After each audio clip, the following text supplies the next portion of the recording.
دعا اور طلبہ میں وقت گزارنا چاہیے۔ یہ دن اللہ کی یاد کے لیے خاص ہیں اور گنتی کے چند دنوں میں اللہ کو کثرت سے یاد کرو۔ سورۃ البقرہ آیت نمبر 203۔ سوال ہے، مزدلفہ میں رات گزارنے کی کیا اہمیت ہے؟ جواب، مزدلفہ میں رات گزارنا حج کے واجبات میں سے ہیں۔ یہاں حاجی عبادت کرتا اور رمی کے لیے کنکریاں جمع کرتا ہے۔ پھر جب عرفات سے واپس آؤ تو مشعر حرام کے پاس اللہ کو یاد کرو۔ سورۃ البقرہ آیت نمبر 198۔ سوال ہے، رمی جمرات شیطان کی کنکریاں مارنے کا کیا پیغام دیتی ہے؟ جواب ہے، یہ عمل شیطان اور برائی کو ٹھکرانے کی علامت ہے۔ مسلمان اس سے اطاعت الہی کا درس لیتا ہے۔ بے شک شیطان تمہارا دشمن ہے، بس اسے دشمن ہی سمجھو۔ سورۃ فاطر آیت نمبر 6۔ سوال ہے، قربانی کے جانور کے ساتھ نرمی کا حکم اسلام کیوں دیتا ہے؟ جواب، اسلام ہر جاندار کے ساتھ رحم اور اچھا سلوک سکھاتا ہے۔ جانور کو تکلیف دینا گناہ ہے۔ اللہ نے ہر چیز میں نرمی اور احسان کو فرض کیا ہے۔ سوال ہے، کیا بیمار یا برا شخص کسی کو قربانی کا وکیل بنا سکتا ہے؟ جواب ہے، جی ہاں، بیمار یا برا شخص کسی کو قربانی کا وکیل بنا سکتا ہے۔ وکیل اس کی طرف سے قربانی ادا کرے گا۔ قربانی میں وکالت جائز ہے۔ سوال ہے، قربانی کا اصل مقصد گوشت حاصل کرنا ہے یا تقویٰ؟ جواب ہے، قربانی کا اصل مقصد اللہ کی رضا اور تقویٰ حاصل کرنا ہے۔ اللہ کے نزدیک اخلاص کی اہمیت ہے۔ اللہ کو نہ ان کا گوشت پہنچتا ہے اور نہ خون، بلکہ تمہارے تقویٰ پہنچتا ہے۔ سورۃ الحج آیت نمبر 37۔ سوال ہے، کیا میت کی طرف سے قربانی جائز ہے؟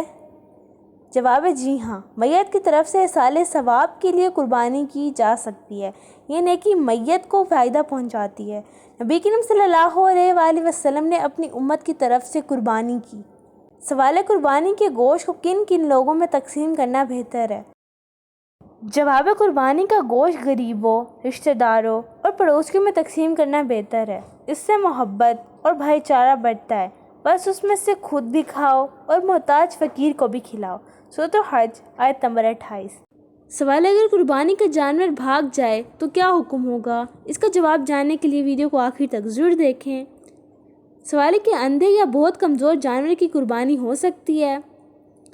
جواب ہے، نہیں، اندھے یا بہت کمزور جانور کی قربانی جائز نہیں۔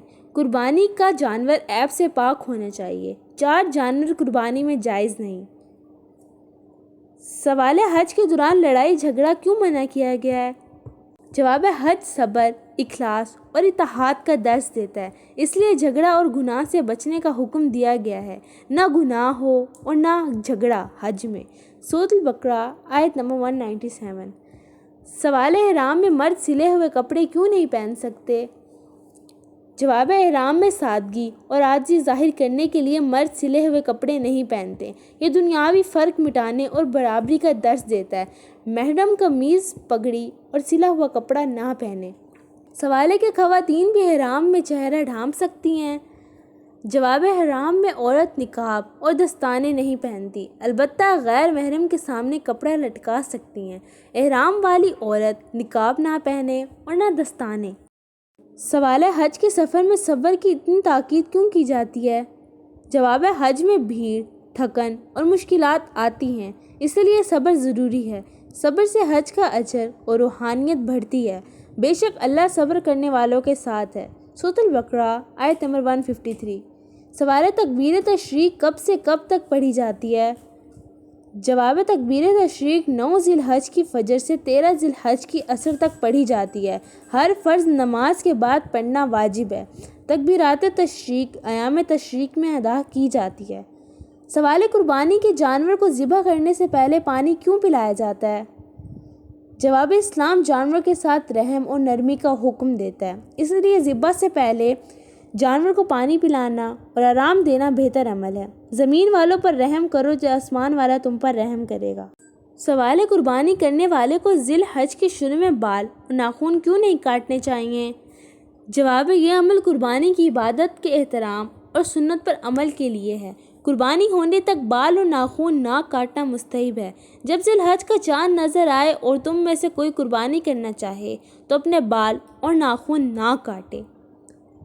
سوال ہے، اگر قربانی کا جانور بھاگ جائے تو کیا حکم ہوگا؟ جواب ہے اگر جانور بھاگ جائے اور نہ ملے تو دوسرا جانور لینا ہوگا، البتہ غریب آدمی کے لیے کچھ آسانی ہے، اگر قربانی ضائع ہو جائے تو دوسری خریدی جائے۔ تو دوستو کیسی لگی آپ کو ہماری آج کی ویڈیو؟ امید کرتی ہوں کہ آج کی ویڈیو آپ سب کو پسند آئی ہوگی۔ اگر ویڈیو پسند آئی ہے ویڈیو کو لائک، شیئر اور چینل کو سبسکرائب کرنا مت بھولیے گا۔ تب تک کے لیے اللہ حافظ، شکریہ۔